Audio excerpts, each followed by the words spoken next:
And then he said, well, I've got another one, but I haven't finished it. And that was Jesus Is the Answer. And so Steve and I sit there with him and Sandra while he finished the second verse of Jesus Is the Answer so we could take it to the studio and record it. So he gave us those two songs before he ever recorded them. So you were the first group to sing that song. Yep. What did it do to your career? Well, I mean, it was, looking back, at the time we were so young, we didn't realize even what was happening to us. But he played a big role in our lives in the early days because he really was a mentor. He was such a loving, such a beautiful man. And he even, at that point, once we made the record and then we got signed by Benson, they bought that record and reissued it as The Archers. And he took us on the road with him.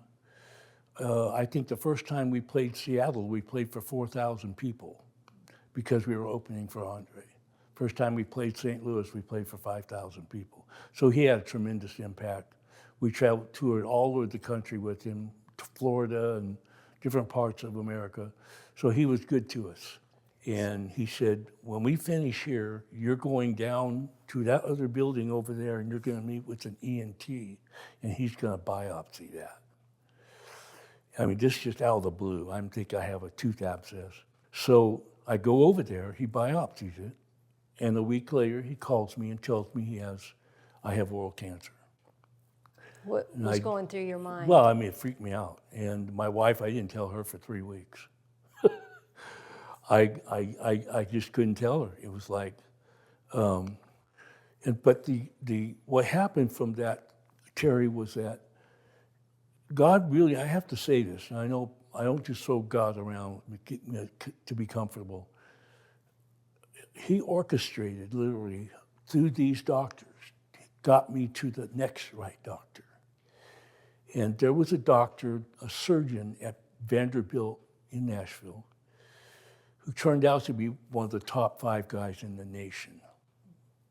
But through this ENT doctor, got me to that doctor. Well, he knew I was a singer when we introduced, and from the ENT guy and myself. And so my wife and I went, and he explained all the things they do for this cancer, because I had stage 3 oral cancer. And 1 out of 3 people survive stage 3 oral cancer. Because once it gets here in your lymph nodes. Was it in your lymph nodes? Yep. Your history. If it goes, that's the beauty of the story. So he said, well, we can do a tracheotomy. We have to do a tracheotomy, and we have to graft from your leg and all this.